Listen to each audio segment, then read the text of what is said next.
G-Education adalah sebuah wadah untuk membantu masyarakat Indonesia untuk mencapai kebebasan finansial melalui edukasi, gitu teman-teman. Jadi G-Education ini ada 2 edukator. Yang pertama ada Mbak Anita Lubis. Mbak Anita Lubis ini master di bidang cryptocurrency dan saham. Jadi kalau teman-teman nanti pengen bertanya-tanya tentang saham atau kripto, nanti bisa langsung menanyakan ke Mbak Anita. Yang satu lagi kita ada Maximilianus Kevin, yaitu seorang trader yang memiliki pengalaman lebih dari 5 tahun kalian yang ada di bidang forex trading. Jadi G-Education kita juga memiliki beberapa paket-paket edukasi, salah satunya nanti ada Royal Cash, nanti akan dijelaskan oleh Mbak Anita di akhir acara. G-Education ada di mana sih? G-Education ada di Pacific Place Mall. Teman-teman tahu ya, kalau yang tinggal di Jakarta atau sering main ke Jakarta, yang dari Surabaya sering main ke Jakarta, G-Education atau Pacific Place gitu kan. Jadi G-Education ada di lantai 2 Pacific Place, dan jangan lupa nih teman-teman follow Instagramnya G-Education atau TikToknya atau YouTube-nya juga. Kadang-kadang di G-Education kita juga suka ngasih morning meeting teman-teman. Jadi kayak summary dari apa sih market sebelumnya, market di malam sebelumnya kita bikin summary dan kita kasih di besok paginya, dan itu via YouTube ya teman-teman. Oke, gimana nih Mbak Anita, udah siap untuk memberikan materinya? Halo Kak Budi. Halo. Kedengaran nggak suaraku? Kedengeran. Oke, kedengaran ya. Semoga teman-teman juga kedengaran suara saya. Oke. Aku izin stop share ya. Bisa dilanjut sama share-nya, share screen-nya Mbak Anita. Oke, boleh. Oke, thank you banget ya Kak Budi atas penyampaian atau introduction-nya ya hari ini. Oke, sebelumnya semuanya salam kenal. Tadi udah sempet ya di-mention sama Kak Budi gitu ya. Saya adalah Anita Lubis panggilannya. Ya, saya orang Batak. Dan saya di sini udah di dunia market capital gitu ya, udah sekitar ada 5 tahun. Nah, tadi udah di-mention juga sama Kak Budi kalau saya spesialis di bidang saham dan di bidang cryptocurrency. Mungkin habis ini ada yang mau tanya-tanya tentang saham, boleh ya. Langsung aja tulis di chat, nanti tanya-tanya kenapa sih pasar saham mengalami penurunan. Kalau yang internasionalnya ya, tapi berbanding terbalik sama yang di Indonesia kayaknya ada bener nih ya. Nanti boleh kalau misalnya ada mau diskusi itu silahkan langsung ditanya di chat, atau mau tanya-tanya tentang kripto, gimana nih keadaan kripto atau pasar kripto sedang seperti apa, boleh di chat.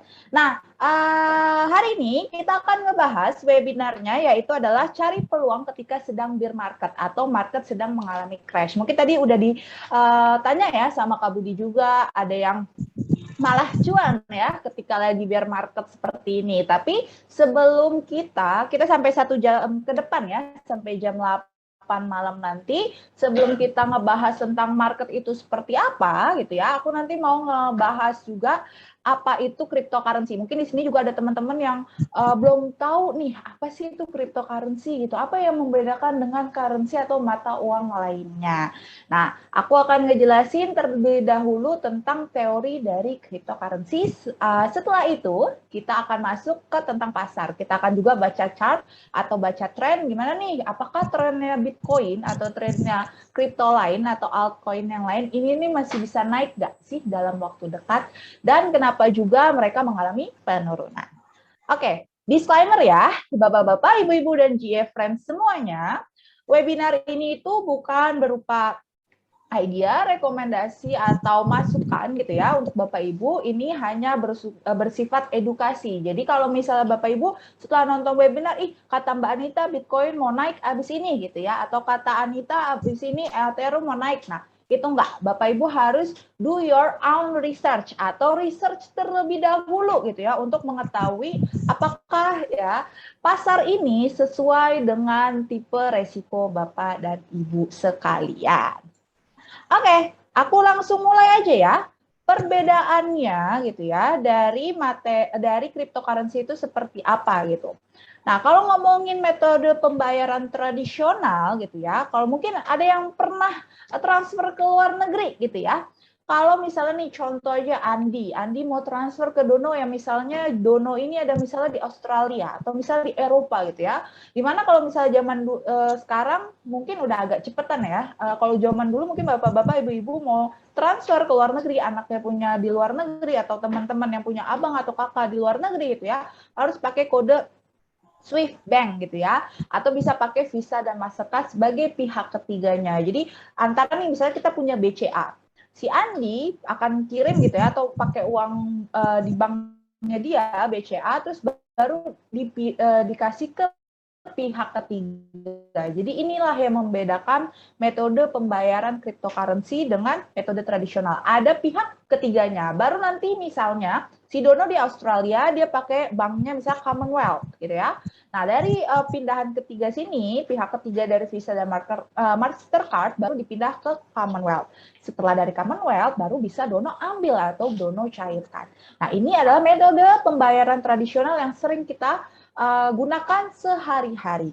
Nah, bagaimana dengan kalau cryptocurrency gitu ya? Bagaimana dengan cryptocurrency? Nah, kalau cryptocurrency ini langsung udah nggak ada pihak ketiga lagi. Jadi langsung menggunakan blockchain. Nah, apa itu blockchain nanti kita akan bahas. Nah, kenapa sih cryptocurrency ini dibuat? Mungkin Bapak Ibu udah sering mendengar ya.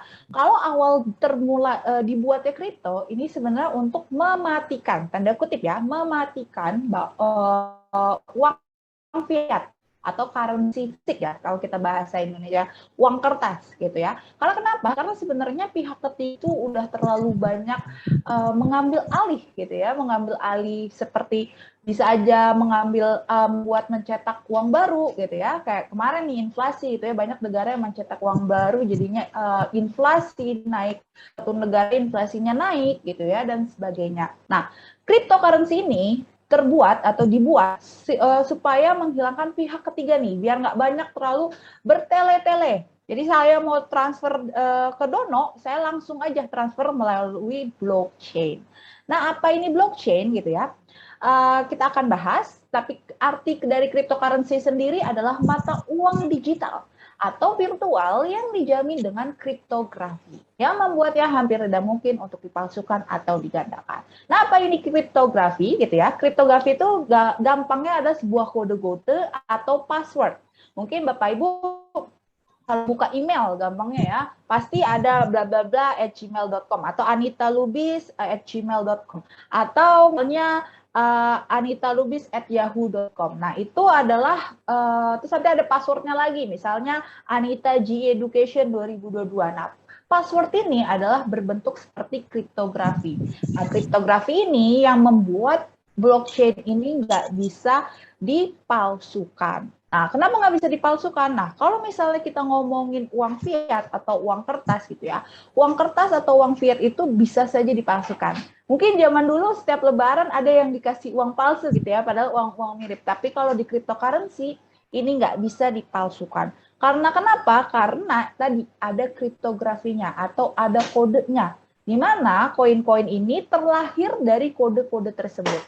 Jika ingin dipalsukan, itu tidak bisa karena mereka mempunyai ciri khas, yaitu kode-kode tersebut. Makanya kenapa cryptocurrency ini nggak bisa dipalsukan, karena dia harus ada kode yang berturut-turut. Nah, nanti maksudnya apa akan aku jelasin di slide berikutnya. Nah, kode itu gitu ya, dibentuk oleh suatu sistem atau dibentuk sebuah namanya blockchain atau kita sebutnya rantai kotak ya. Blockchain itu rantai kotak. Sebuah rantai distribusi dalam sistem terdesentralisasi yang membuat orang bisa mengakses dokumen itu di waktu yang sama. Jadi maksudnya gimana? Kalau misalnya kita balik ke metode pembayaran tradisional, yang bisa mengetahui antara transfernya Andi dan Dono itu hanya adalah pihak bank, ya kan? Atau pihak ketiga. Tapi di blockchain ini atau di cryptocurrency ini, yang bisa melihat semua transaksi itu gitu ya adalah kita semua. Jadi dia terdesentralisasi atau tidak terpusat. Makanya kenapa cryptocurrency juga disebut dengan mata uang yang terdesentralisasi. Jadi kita akan tahu nih, Dono ngasih ke Andi gitu ya, jam berapa koin itu terlihat semua di blockchain ini karena nanti akan ada kode-kode yang menghubungkan antara transfernya Andi ke transfernya Dono. Makanya kenapa cryptocurrency tidak bisa dipalsukan.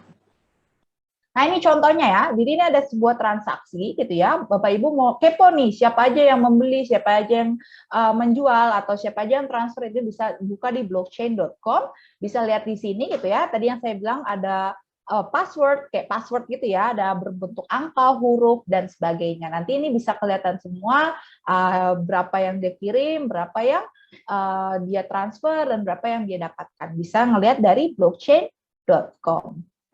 Nah, siapakah yang mengatur itu semua? Nah, kalau misalnya ngomongin pembayaran tradisional, itu pasti ada pihak ketiganya atau pihak bank yang mengatur gitu ya. Di bank ada akuntan, ya. Kalau misalnya di dalam cryptocurrency, akuntannya adalah si blockchain tadi. Nah, si blockchain ini tentu harus ada yang ngatur. Kalau di pembayaran tradisional kayak perbankan gitu ya, yang mengatur uang transferan Andi dan Dono pasti si akuntan tersebut, yaitu manusia gitu ya. Akuntan dia setiap tanggal 30 harus tutup buku, di sini ada yang akuntan ya, yang setiap akhir bulan stres gitu ya, harus ngasih mana transferannya, udah balance atau belum. Nah, kalau di cryptocurrency ini adalah si miners atau penambang, atau kita sebutnya sebagai validator. Jadi yang ngevalidasiin transfer antara Andi dan Dono itu adalah si miners. Tapi kalau misalnya ngomongin di pembayaran tradisional, itu yang ngevalidasiin adalah si akuntan tersebut. Nah, si miners ini akan diberikan imbalan kalau misalnya berhasil memecahkan kode-kode unik tersebut. Kalau tadi kita lihat ya, ada kode-kode yang huruf, angka. Nah, itu yang memvalidasiin, oke, akan transfer ke Andi sebesar 1 Bitcoin atau misalnya sebesar 1 Ethereum. Nah, yang ketok palunya lah gitu, atau yang memvalidasinya adalah miners atau si penambang tersebut. Nah, tadi udah aku sempet ya, gimana cara transaksi dengan blockchain. Jadi yang membedakan tadi kalau tradisional gitu ya, harus ke pihak ketiga gitu ya, harus ke Mastercard atau Visa kalau mau keluar negeri. Nah, tapi kalau misalnya blockchain ini ya, request dulu, nah, terus nanti si blockchain-nya itu akan membuat satu blok. Nanti siapa nih miners yang mau gitu ya, kayak misalnya dalam ruangan gitu ya, dalam ruangan sekolah, cepet-cepetan. Makanya kenapa kalau mungkin ada bapak-bapak, ibu-ibu atau teman-teman semua yang punya tetangga, punya spek komputer bagus dan banyak gitu ya. Terus juga suka nyedot listrik. Nah, biasanya dia adalah si miners tersebut sebagai si validator dari blockchain tersebut. Nanti miners yang berhasil memecahkan kode antara pembayaran antara si Andi dan si Dono gitu ya, akan mendapatkan imbalan, yaitu berupa koin tersebut. Misalnya dia mining untuk blockchain, otomatis mining untuk Bitcoin di blockchainnya Bitcoin, maka otomatis si miners tersebut akan mendapatkan Bitcoin sebagai imbalan dia sudah memvalidasiin transaksi antara Andi dan Dono. Nah, makanya itu yang membedakan antara blockchain, sistem pembayaran tradisional dengan sistem pembayaran menggunakan blockchain. Nah, ini ya, kalau Bapak Ibu pernah lihat ada tetangga yang seperti ini ya. Jadi miners kerjanya gini ya, cari data dan sebagainya, dan banyak banget menguras listrik gitu ya. Banyak banget yang menguras listrik. Nah, kita ngomongin sejarahnya aja pertama. Awalnya kalau kita ngomongin sejarah Bitcoin gitu ya, tadi sudah saya mention Bitcoin ini mau dibuat, sebenarnya ngomongin cryptocurrency itu udah lama, dari tahun 90-an tuh ada kalau Bapak Ibu baca sejarahnya gitu ya. Tapi saya nggak mau ke belakang, terlalu lama gitu ngebahasnya, nanti nggak bisa ngebahas yang lain. Itu ada 90-an, tapi awal mulanya Bitcoin ini dibuat karena di tahun 2008 ya, Crash di Amerika membuat Satoshi Nakamoto itu tuh kita nggak tahu ya dia itu siapa gitu ya, membuat si Satoshi Nakamoto ini merasa kok bank sentral Amerika ini kayak main-main gitu ya, membuat orang-orang jadi kelimpungan atas inflasi yang tinggi juga di tahun 2008. Nah, otomatis karena si Satoshi Nakamoto itu berpikiran, oke, saya mau buat mata uang baru yang bisa memusnahkan gitu ya, mata uang asli tanpa adanya pihak ketiga, makanya saya akan membuat Bitcoin. Dan Bitcoin ini cuma dibuat 21 juta koin saja. Nah, jadi sama ya kayak emas langka gitu ya. Walaupun kalau emas kalau kita gali lagi mungkin ya itu masih bisa ketemu. Tapi kalau Bitcoin di dunia ini cuma 21 juta koin aja. Jadi langka gitu ya. Makanya kenapa kalau ditanya kenapa harga Bitcoin bisa sampai 800 juta pada waktu itu ya. Kalau sekarang mah gitu ya. Pada waktu itu gitu ya. Karena ya, Bitcoin ini demand-nya banyak, tapi supply-nya sedikit. Karena hanya cuma 21 juta koin aja yang tersebar di dunia. Belum lagi ada beberapa koin ya yang sudah diambil oleh Satoshi Nakamoto. Aku lupa deh, sekitar 3 juta apa 2 juta, ada yang bisa jawab gitu ya. Terus belum lagi sama CEO-nya gitu ya. Jadi sebenarnya yang ada di pasaran atau yang ada di dunia ini itu paling cuma sekitar 18 atau 19 juta. Tapi correct me if I'm wrong ya, boleh tulis di chat kalau misalnya aku salah. Nah, fungsi mata uang digital itu apa sih? Nah, kalau misalnya orang-orang berpikiran gitu ya, mata uang digital itu untuk seperti OVO dan GoPay itu salah ya, karena OVO dan GoPay nggak pakai blockchain gitu ya untuk transaksi pembayarannya dan masih pakai uang rupiah. Nah, ternyata Bitcoin ini punya fungsi lain. Selain fungsinya adalah mungkin orang-orang taunya kita beli terus nanti cuan naik, kita beli nanti cuan naik gitu ya. Tapi ada loh fungsi yang lainnya. Yang pertama melakukan investasi. Jadi kalau misalnya if you believe kalau crypto will be great asset in the future gitu ya, ini bisa menjadi investasi Bapak dan Ibu gitu ya. Kalau walaupun kalau kita ngomongin flashback belakang, cryptocurrency ini masih baru ya, baru 10 tahun. Berapa? 12, 13. Ya, sekitar 12 tahun lah ya, 13 tahun gitu ya, baru banget. Baru masih labil kalau misalnya dibilang anak SMP masih labil-labil lah ya 13 tahun gitu. Nah, cuman labilnya ini bukan salah dari koin ya sebenarnya, tapi labilnya ini dari para trader dan investor baru nih yang menganggap pasar ini tuh hanya sebagai pasar yang mendapatkan cuan cepat. Nah, selain melakukan investasi gitu ya, bisa kita beli terus kita merem aja walaupun panasnya berita-berita luar sana 10 tahun kemudian harganya naik gitu ya. Ada lagi untuk membeli barang atau jasa. Nah, untuk membeli barang dan jasa ini baru ada di beberapa negara, salah satunya ada di El Salvador ya, di mana El Salvador ini bisa gitu untuk membeli barang atau jasa, kayak contohnya di Starbucks, payment-nya menggunakan Bitcoin.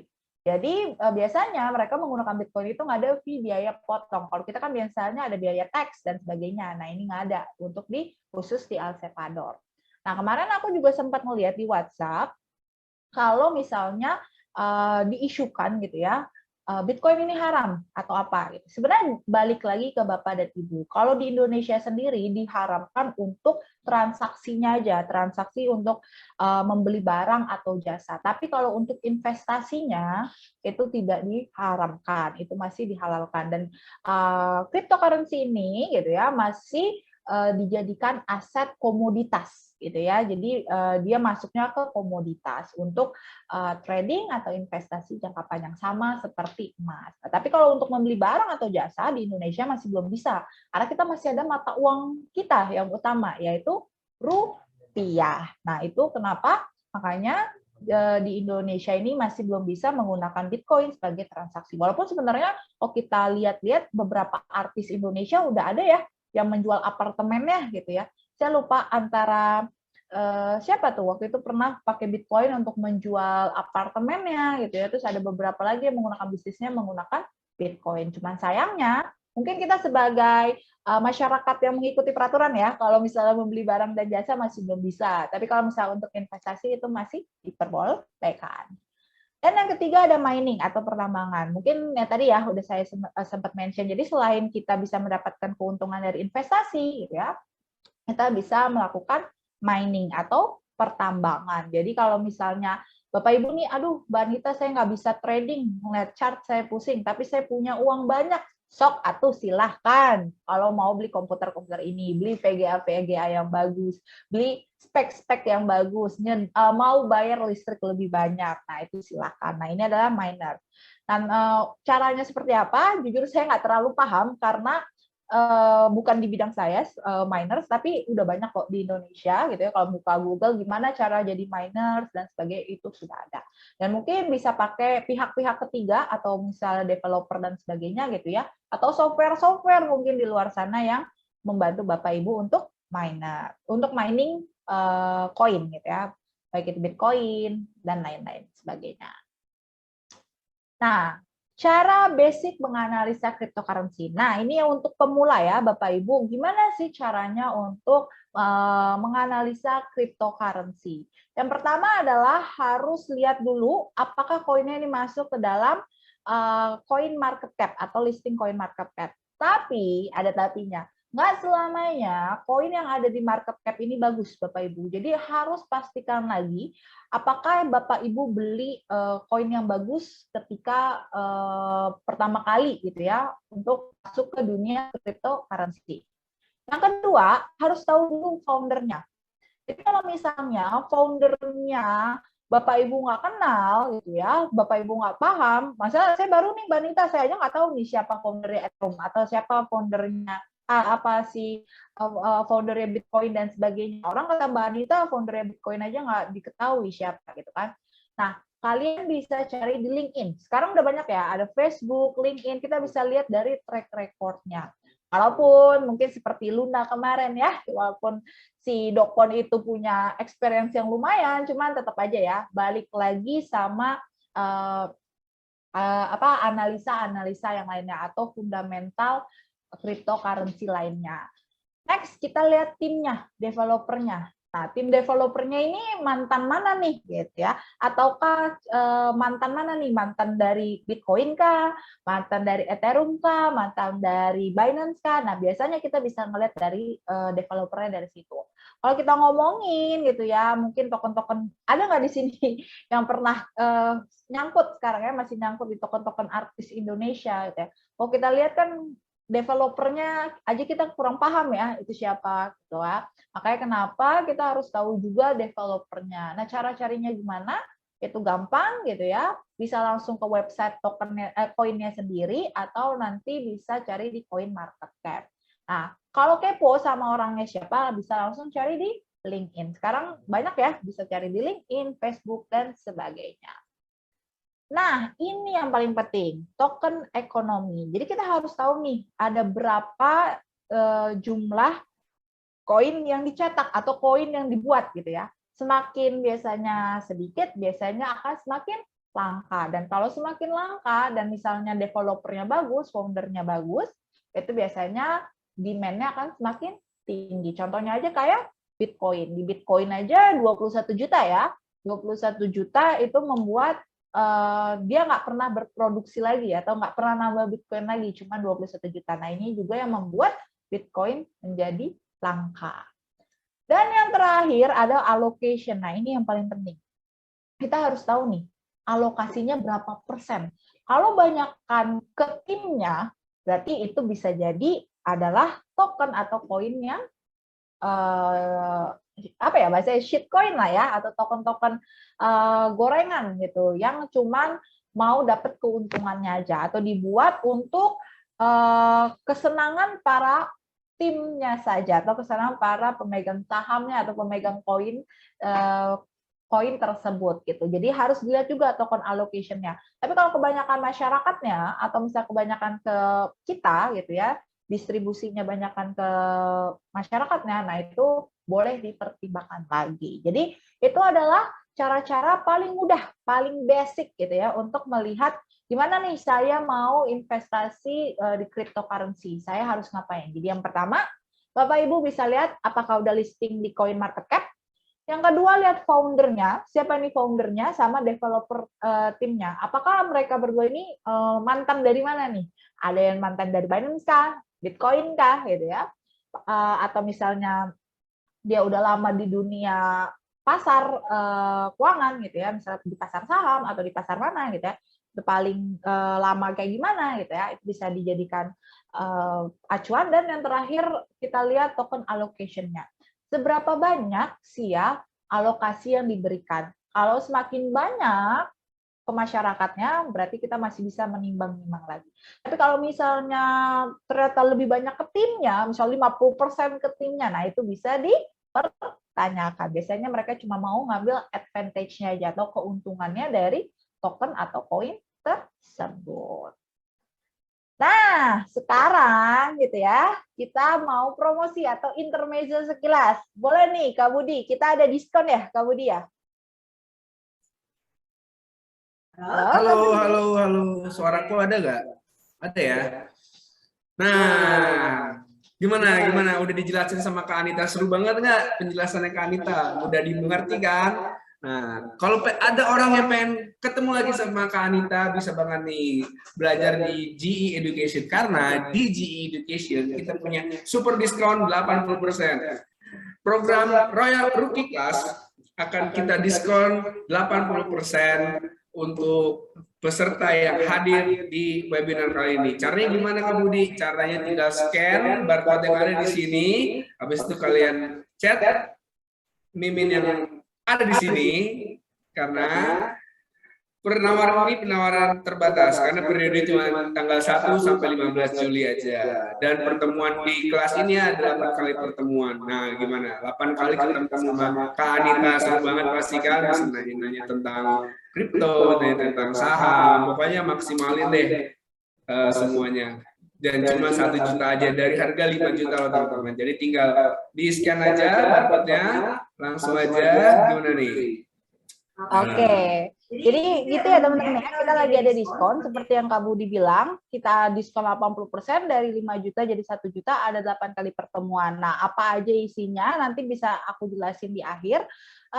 Kita akan ngebahas banyak hal. Tadi aku sempat melihat ya, ada yang nanya tentang gimana analisa fundamental kripto dan sebagainya, dan kenapa kripto turun gitu ya, nanti akan aku bahas di akhir teman-teman, tenang aja. Nah, kalau misalnya masih kurang gitu ya, langsung aja pasang barcode ya seperti Kak Budi tadi bilang. Terus habis itu tanya Mimin, Min mau ketemu Mbak Anita atau mau ketemu Kak Anita dengan rookie class gitu ya, langsung mention adminnya tersebut. Nanti langsung jangan lupa bilang saya adalah peserta dari webinar cryptocurrency. Kalau enggak nanti dibayar 5 juta ya. Tapi kalau misalnya peserta itu pasti dibayar hanya 1 juta saja. Oke, itu aja intermezzonya. Lanjut, gimana cara untuk hadapi bear market? Sebelum aku ngasih tahu cara untuk menghadapi bear market, gitu ya, aku akan mau ngejelasin gimana sih pasar kripto itu, gitu ya. Oke, aku tutup dulu sebentar. Aku kasih lihat ke kalian. Jadi, para newbie gitu ya, para newbie dari cryptocurrency biasanya ya ampun Mbak Anita, ya ampun, atau Kak Anita, terserah mau manggil siapa aja, Kak Anita, udah turun 73% dari all time high-nya. Sebenarnya ini biasa loh gitu ya. Kalau kita flashback ke belakang. Nah, kalau mungkin nanti teman-teman belajar tentang masuk ke rookie class gitu ya, kita akan belajar tentang analisa teknikal. Salah satu analisa teknikal gitu ya adalah namanya history repeat itself. Jadi sebenarnya Bitcoin crash ini ya wajar-wajar aja karena sebenarnya udah ada loh sejarahnya. Atau kalau bahasa kerennya bahasa Indonesianya ya, sejarah berulang kembali. Tahu dari mana Mbak Anita sejarah berulang kembali? Yuk kita flashback ke belakang. Kita ganti time frame-nya jadi weekly. Kalau kita lihat gitu ya, sebenarnya nih saya udah tandain biar Bapak Ibu lihat. Lihat kelihatan ya? Semoga kelihatan di layar. Kalau Bapak Ibu lihat gitu ya, dari tahun 2013 di 25 November sampai gitu ya, kita omongin startnya mereka 2015 gitu ya, sekitar berapa tuh? 2 tahun ya, 2 tahun itu turun 86%. Itu 2 tahun loh guys, 86%. Yang dimana pada saat itu masih belum banyak demand cryptocurrency. Jadi sebenarnya kripto turun 80% itu tuh ya wajar. Itu di tahun 2013 sampai 2015 dan habis itu boom melonjak naik. Tapi nggak aku liatin ya berapa melonjak naiknya. Terus kita lihat lagi di tahun 2017 sampai di 2019. Ternyata sebelum booming banget gitu ya, kripto sempat turun loh 83%. Jadi sebenarnya ini adalah waktu yang wajar dan turunnya itu berapa lama? Kalau kita kalkulasikan atau rata-ratakan dari yang pertama sampai yang kedua itu sekitar 2 tahun ya, 17 sampai 19. Jadi kalau misalnya ditanya, apakah sekarang 2 tahun Mbak Anita Saya nggak bisa jawab 2 tahun atau enggak, tapi kalau kita ngomongin flashback ke belakang ya rata-rata mereka 2 tahun gitu ya. Cuman yang membedakan tahun kemarin dan tahun sekarang adalah orang sudah banyak yang melek terhadap cryptocurrency. Bisa jadi dia nggak nyampe 2 tahun atau cuma setahun saja, atau bisa juga sama seperti sebelumnya. Jadi sebenarnya crash ini gitu ya, udah pernah loh terjadi di Bitcoin dan ternyata Bitcoin tetap aja kok naik. Nah, jadi kalau yang kemarin sempat khawatir, aduh apakah cryptocurrency Bitcoin terutama gitu. Kita ngomongin Bitcoin dulu. Cryptocurrency Bitcoin ini bakalan hancur dan benar-benar nyampe nol. Menurut saya sih, kalau menurut saya pribadi ini enggak. Karena kalau kita ngomongin 2 kejadian di belakang itu pernah loh sampai 83%. Ini aja baru sekitar 73%. Ya kita sih harapnya nggak akan turun lebih jauh ya Bapak Ibu. Karena kalau tadi pagi ya sempat ada di WhatsApp juga, MicroStrategy juga sempat beli ya. Wells atau kita sebut ya bandar-bandar lah ya, bandar-bandar lagi pada masuk nih di angka-angka yang lumayan cantik atau angka psikologis di 19 dan 20 ribuan. Jadi itulah mungkin jawaban ini ada harapan ya untuk Bapak Ibu kalau misalnya cryptocurrency bisa akan naik, tapi naiknya kapan? Saya bukan cenayang gitu ya. Tapi yang pastinya akan naik karena kalau kita ngomongin dari historinya, mereka winter 2 tahun gitu. Setelah itu mereka naiknya lumayan kencang. Nah, kalau sekarang gitu ya, gimana nih Mbak Anita? Kalau kita ngomongin yang namanya middle term gitu ya. Kita kan tadi ngomongin long term gitu ya. Kalau long term bakal naik sih Mbak Anita gitu ya. Tapi kalau ngomongin yang middle gimana gitu? Kalau kita ngomongin middle ya, kayak kalau ngomongin dari chart gitu ya. Mungkin Bapak Ibu di sini masih ada yang bingung cara baca chart mana. Ini chart apa Mbak Anita? Tenang, kalau mau tahu ada di Ruki. Tapi mungkin ada yang udah tahu gitu ya, bisa sekalian kita sharing-sharing. Kalau Bapak Ibu bisa lihat gitu ya, di sini tuh sebenarnya ada sideways atau ya kita sebutnya ada sideways atau konsolidasi di mana kalau Bapak Ibu lihat kotak ini, kelihatan kalau Bitcoin ini masih belum tahu mau kemana. Jadi masih galau nih, mau dibawa kemana?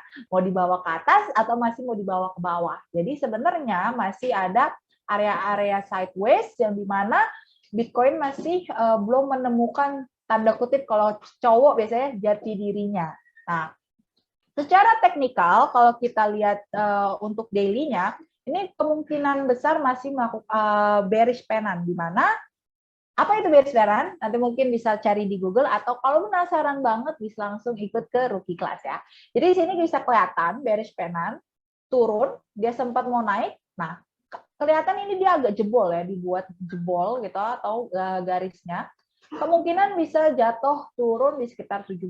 Nah, ini kita antisipasikan kalau misalnya beberapa hari lagi gitu ya, mungkin Bitcoin masih mengalami penurunan. Apalagi kalau kita ketahui juga ya teman-teman, inflasi Amerika naik, kalau makroekonominya ya, terus habis itu beberapa negara seperti England juga mau menaikkan suku bunganya, nah itu berdampak impact ke Bitcoin.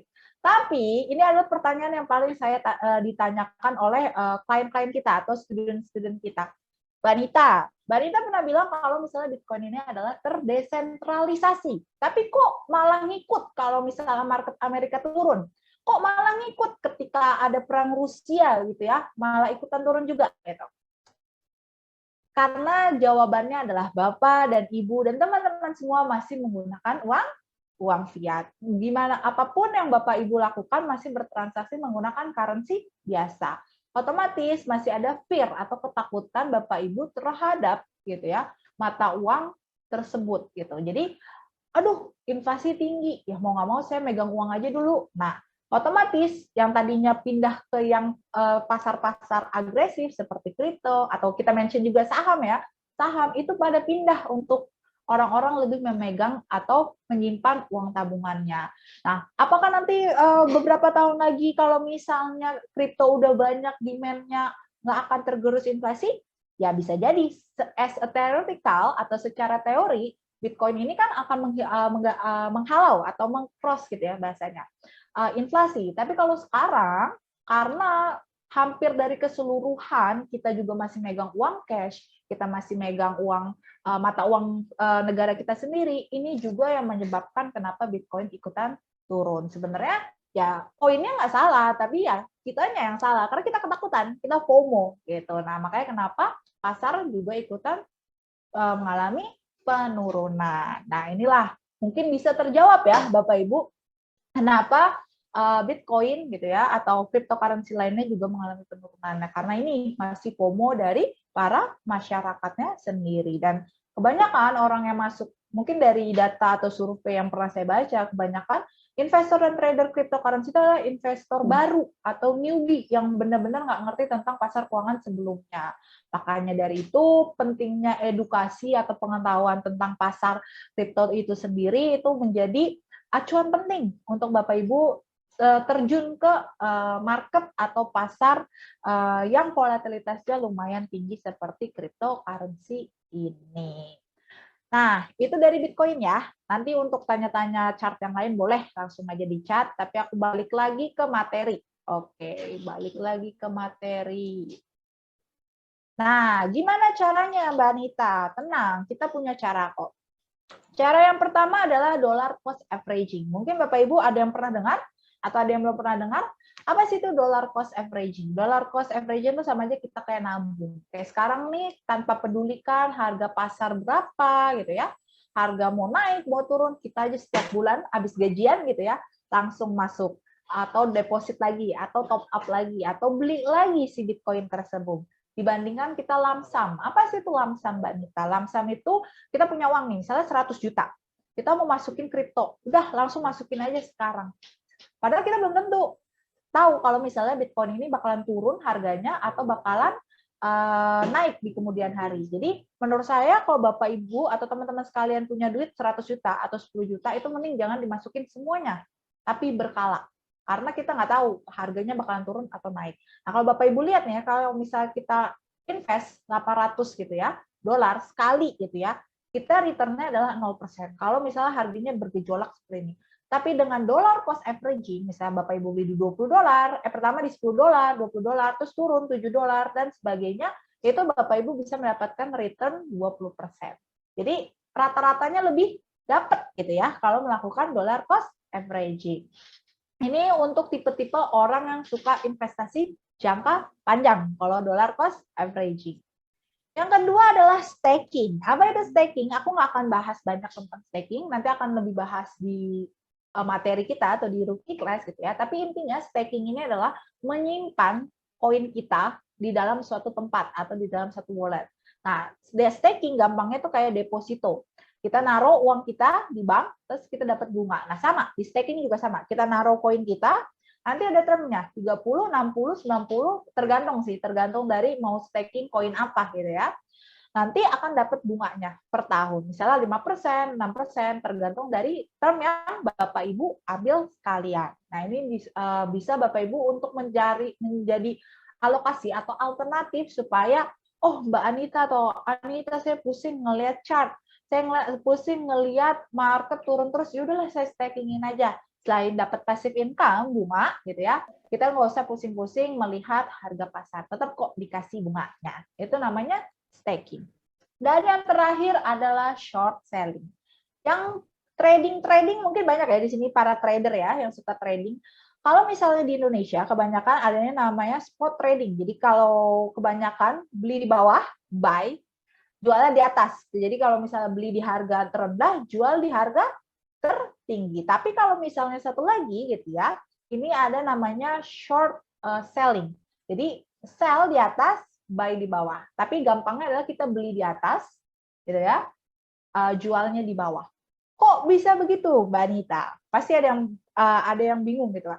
Kok kita jual, kita beli di harganya di atas, terus ketika harganya turun kita untung. Nah, sebenarnya itu ada market lain, Pak, Bu. Kalau yang tadi saya mention adalah spot market, di mana buy di bawah, jualnya di atas. Nah, ini adalah namanya over the counter market, atau kalau mungkin Bapak Ibu sering dengar gampangnya ya, itu adalah futures market. Nah, futures market ini mereka bukan membeli koin, tapi mereka membeli kontrak.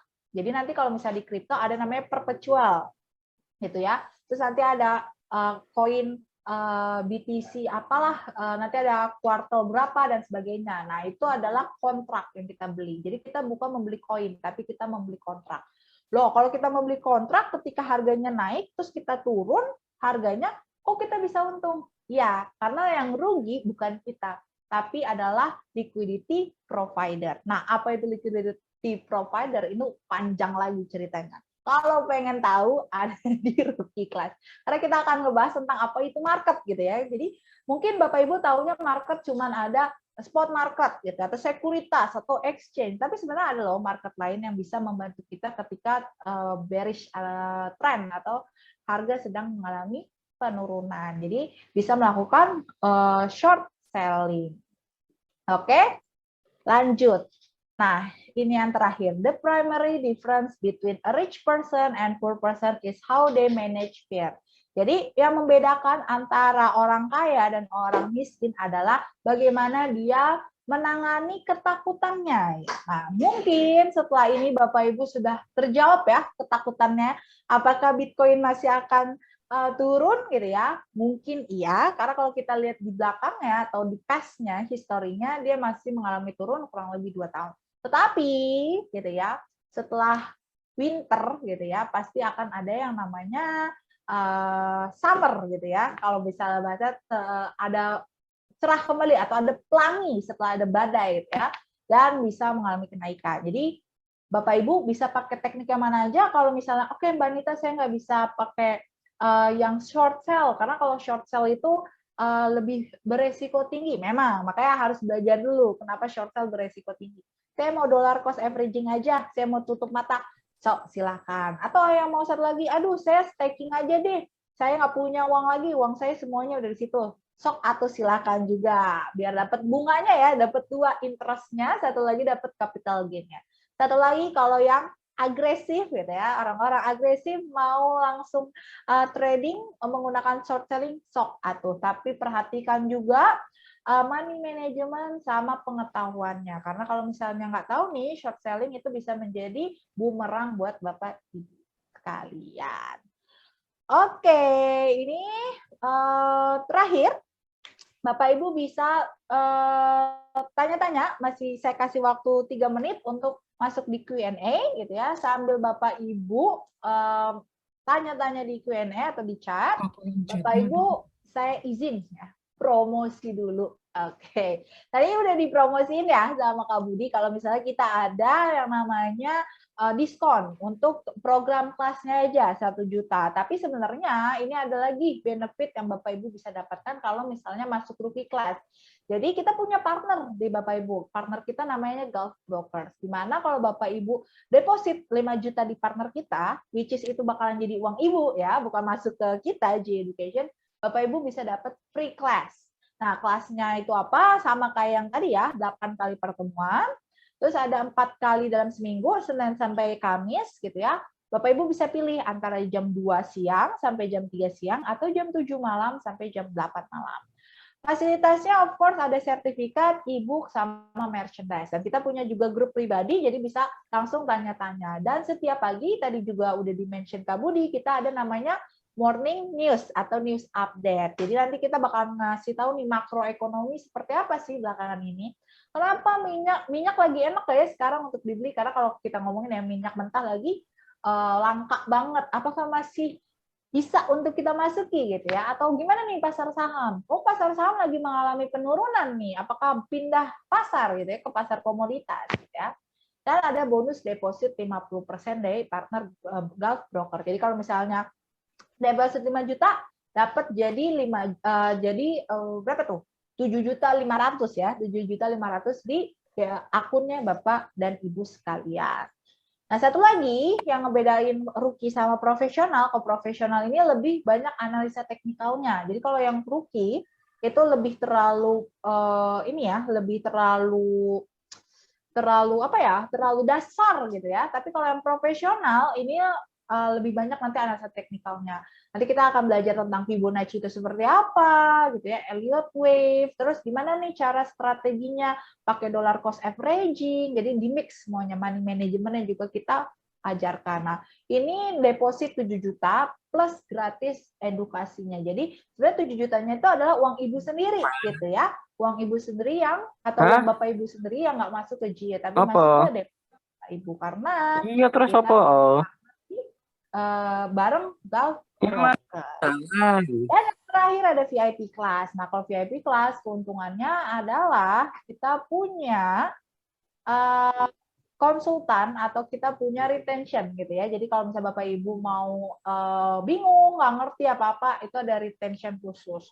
Dapat kelas gratis plus retention juga. Jadi kalau misalnya, aduh Pak saya nggak ngerti, nanti ada retention khusus yang akan mendampingi Bapak Ibu untuk membantu gitu ya.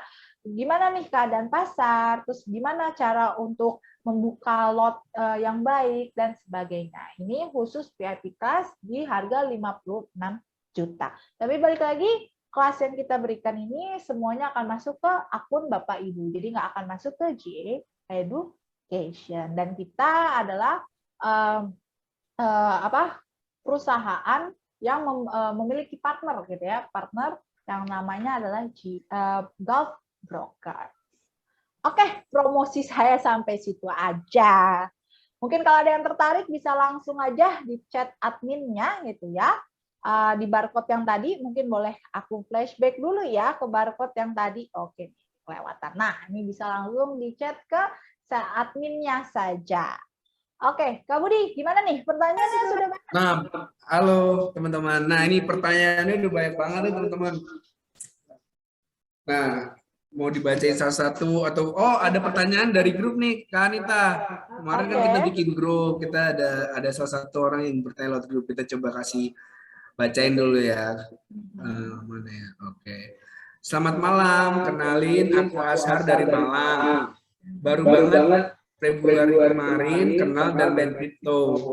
Selama ini ngolah kripto XRP dan hasilin koinnya dari airdrop, staking, P2E, faucet, dan lain-lain. Nggak pernah main scalping seperti futures atau semacamnya. Rencana join webinar ini pengen buka wawasan lebih luas lagi tentang kripto. Mohon bimbingannya, Mbak Anita.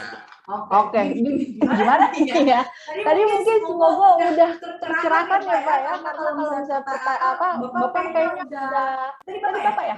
Ya, Ashar. Ashar ya, Pak Ashar mungkin udah staking dan sebagainya, udah lebih expert kali ya, staking dibandingkan saya di dunia tradingan gitu ya. Kalau ditanya tadi ya Pak ya, karena kalau kita ngomongin cryptocurrency, kalau Bapak percaya gitu ya, mungkin masih bisa ke depannya. Cuman karena emang edukasi orang Indonesia aja nih gitu ya, yang terlalu yang masih setengah-setengah untuk tahu yang mainnya mana aja. Padahal sebenarnya kalau kita nge-flashback belakang di 2013 dan 2017 juga pernah turun 80%. Jadi sebenarnya turun sekarang tuh ya wajar-wajar aja. Masih kalau ibaratnya kan ya belum 80%, masih 7%, masih ada 10% lagi. Cuman ya tergantung dari pasarnya itu sendiri. Apakah pasar ini masih mau mendongkrak si pasar cryptocurrency ini. Karena kalau kita ngomongin ekonomi agak susah juga ya Pak ya. Karena belakangan ini ekonomi juga lagi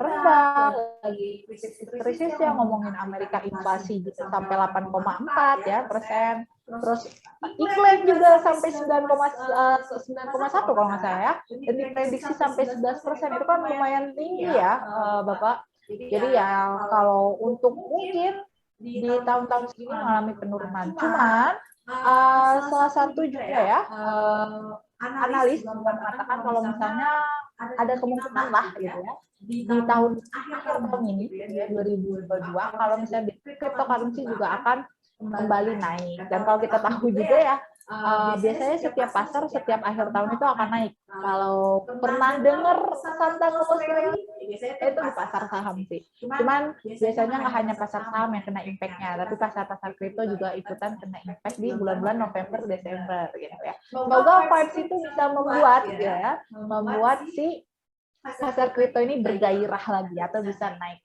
lagi. Aku sempat baca nih Kak Budi, ada menanya bagaimana tanggapan Kakak mengenai koin artis yang mulai bermunculan di Indonesia.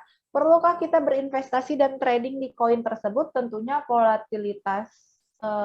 volatilitas yang didapatkan juga sangat tinggi karena masih memiliki marketplace yang terbilang kecil. Oke, aku bakalan jawab sesuai dengan opini aku. Kalau ngomongin koin artis Indonesia, sebenarnya aku bangga banget karena orang Indonesia bisa bikin koin. Cuman satu yang aku agak sesali, gitu, aku agak sedih gitu ya, karena mereka ini punya developer yang menurutku entah berantah developernya. Padahal maksud mereka bagus, goals mereka bagus gitu ya, tapi developernya ini nggak tahu siapa gitu ya. Nah ini yang membuat kita ragu untuk berinvestasi. Nah mungkin nanti teman-teman bisa research terlebih dahulu. Tadi udah saya sempat mention ya, bisa buka websitenya, terus langsung lihat developernya sama alokasinya. Kalau memang alokasinya lebih banyak ke developer, monggo untuk kita move on, cari yang lebih baik lagi.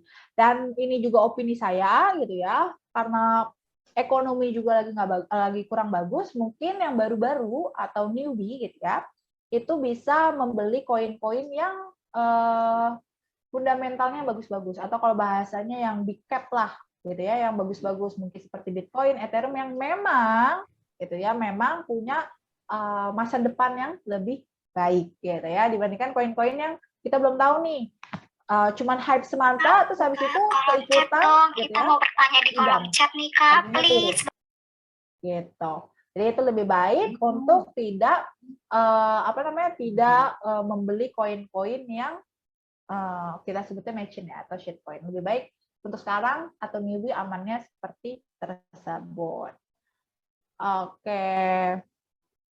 Oke, ini ada lagi ya, dari Mbak Berta Lubuk. Mohon tipsnya dan triknya untuk milenial yang baru memulai berinvestasi di cryptocurrency agar tidak salah langkah dan sambil belajar tapi tetap cuan. Oke, tips dan triknya tadi udah aku bahas ya. Sebenarnya kalau mau ngomongin pasar itu kita harus tahu makroekonominya terlebih dahulu. Makronya itu seperti apa sih? Oh, ternyata sekarang ini pasar-pasar beresiko seperti kripto dan saham ini lagi kurang diminati sama para trader atau para investor karena mereka lebih suka ke aset-aset yang lebih aman seperti treasury atau deposito atau obligasi dan sebagainya. Cuman gitu ya, cuman ada kok opportunity atau kesempatan gitu ya untuk beli sekarang. Karena kenapa? Karena harganya lebih murah, 20.000. Kapan loh Bitcoin harganya 20.000 di tahun 2019 mungkin apa 2018 harganya 20.000. Nah, mumpung harganya murah gitu ya, kita bisa beli si cryptocurrency tersebut. Tapi dengan catatan mentalnya kuat terlebih dahulu. Karena harus tahu juga nih mentalnya.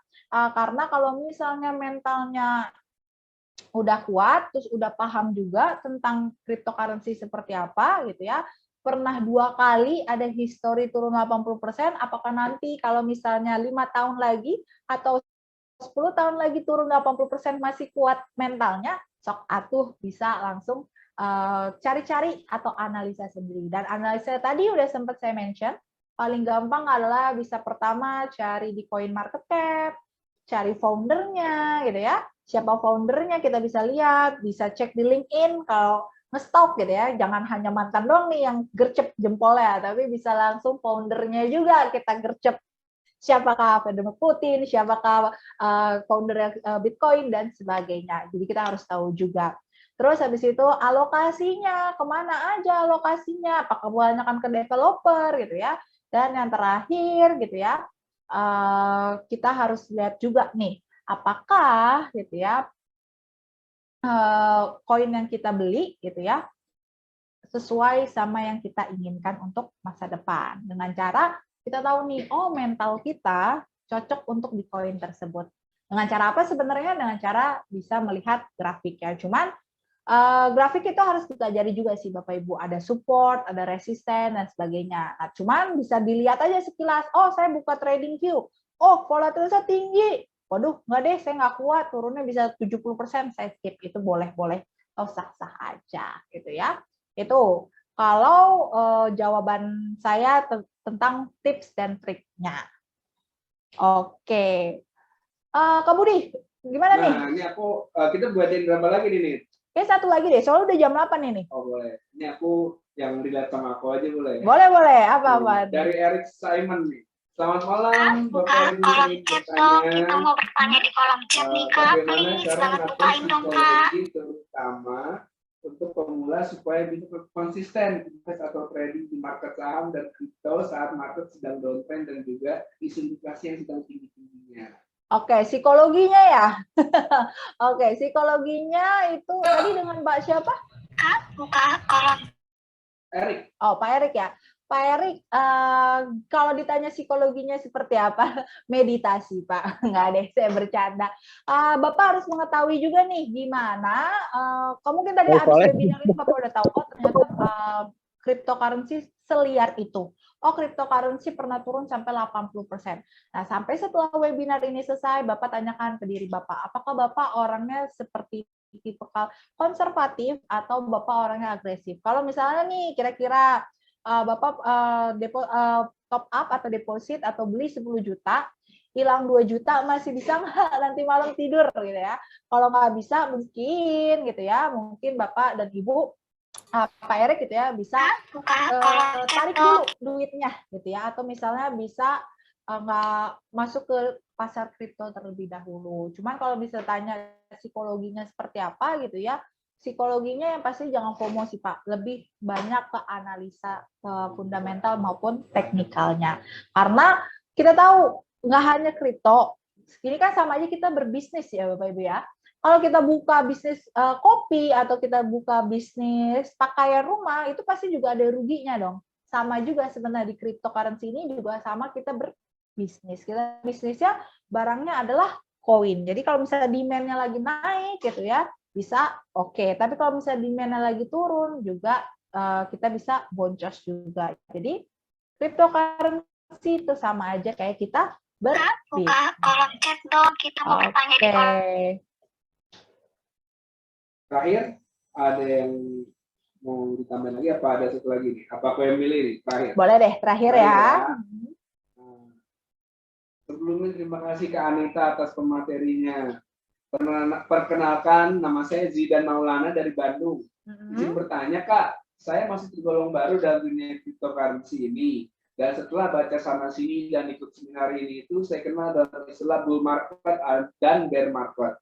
Dari yang saya dengar pada seminar yang sebelumnya pernah saya ikuti, saya dengar bahwa market bisa saja dipengaruhi oleh isu-isu negatif internasional yang akhirnya berdampak pada turunnya harga produk cryptocurrency kayak Bitcoin, Ethereum, dan lain-lain. Kondisi ini disebut dengan bear market. Nah, yang ingin saya tanyakan apa saja sih berita-berita internasional yang bisa diindikasi kenaikan harga kripto? Terima kasih Kak atas kesempatan dan Oke, nah ini bagus banget pertanyaannya. Itu kalau Pak, tadi siapa namanya? Zidan ya, Kak Zidan. Pak Zidan, ini bagus banget pertanyaannya gitu ya. Cryptocurrency tadi udah saya mention ya, walaupun cryptocurrency ini itu ya tak terlekang oleh inflasi bahasanya gitu ya, tapi sebenarnya masih berkaitan sama makroekonomi. Karena ya kita omongin aja ya, makroekonomi juga berdampak ke semua instrumen yang ada di dunia ini atau instrumen investasi yang ada di dunia ini. Jangankan kripto, properti, ya kan, terus habis itu saham, terus habis itu emas dan sebagainya. Walaupun emas naik ya, dia beda sendiri. Nanti kalau ngomongin emas panjang lagi. Nah, apa aja sih yang membuat dampak si cryptocurrency gitu ya? Sebenarnya kalau ditanyakan secara teori dia tuh nggak terkena dampak. Karena kalau kita tahu ya cryptocurrency itu terbuat untuk menghalau inflasi. Tapi belakangan ini karena kita masih belum aware banget sama cryptocurrency yang tadi udah saya mention juga, ada beberapa hal yang bisa menyebabkan cryptocurrency ini menjadi bearish trend atau bear market tadi ya. Yang pertama yang pastinya ada inflasi. Acuannya itu pasti adalah Amerika ya, di mana inflasi Amerika itu naik. Di mana kalau inflasi naik otomatis bank sentral ini mau menaikkan suku bunga. Kalau suku bunga naik, gampangnya adalah orang mau nabung lagi. Yang awalnya kalau misalnya, mungkin Bapak Ibu bisa nonton TikTok ya Ji, itu sempat kita bahas tentang inflasi gitu ya. Inflasi ini kan dimulai kemarin pas COVID-19. Ketika COVID-19 ini, banyak bank-bank besar kayak Amerika aja contohnya nerbitin uang baru, yang dimana orang-orang bisa gampang nih untuk mendapatkan duit atau mendapatkan pinjaman. Nah, ketika mendapatkan pinjaman itu, otomatis demand orang-orang yang tadinya awal nggak punya uang, akhirnya dia punya uang dan mau membeli barang-barang sesuatu. Ketika mau membeli barang sesuatu, otomatis demand-nya naik. Ketika demand naik, pasti supply-nya juga ikutan naik. Harga juga ikutan mengalami naik. Nah, harganya ini udah semakin parah nih, naiknya udah semakin parah. Nah, untuk membalikan kenormalan harga tersebut, otomatis pemerintah ini mau membuat uang itu menjadi ada nilainya dengan cara menarikkan kembali. Balikin dong uang saya yang kemarin COVID udah saya kasih. Tapi dengan cara untuk membuat para orang-orang atau para masyarakat nabung kembali di bank.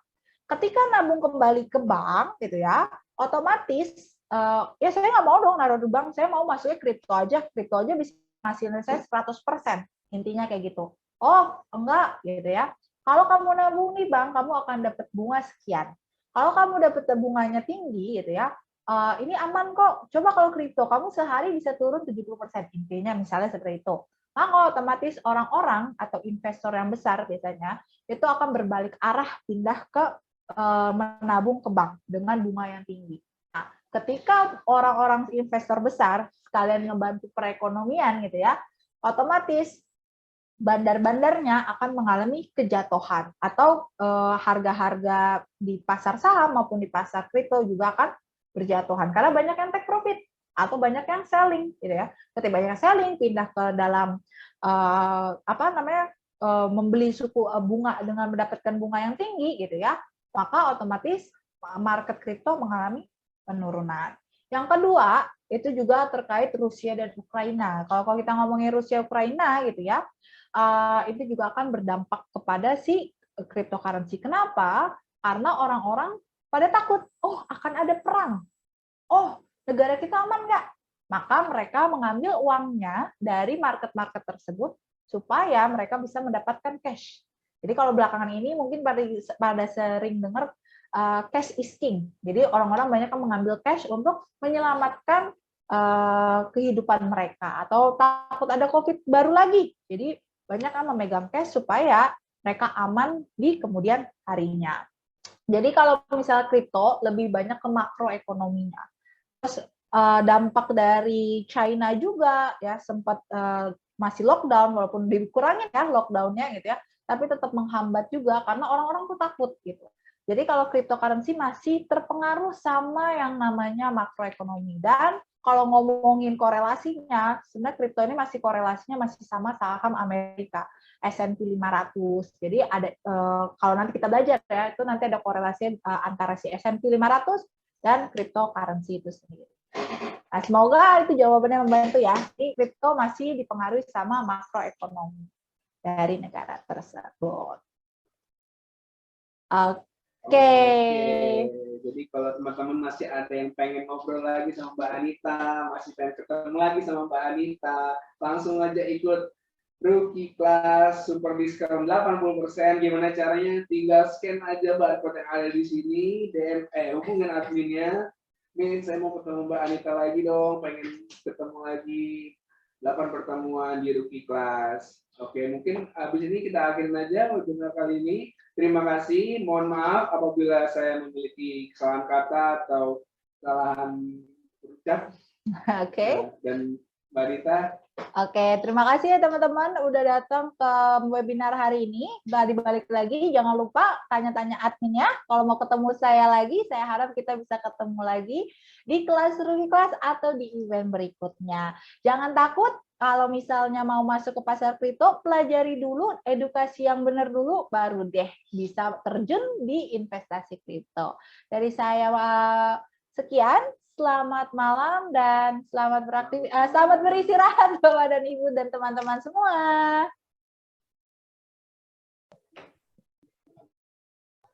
Terima kasih Kak.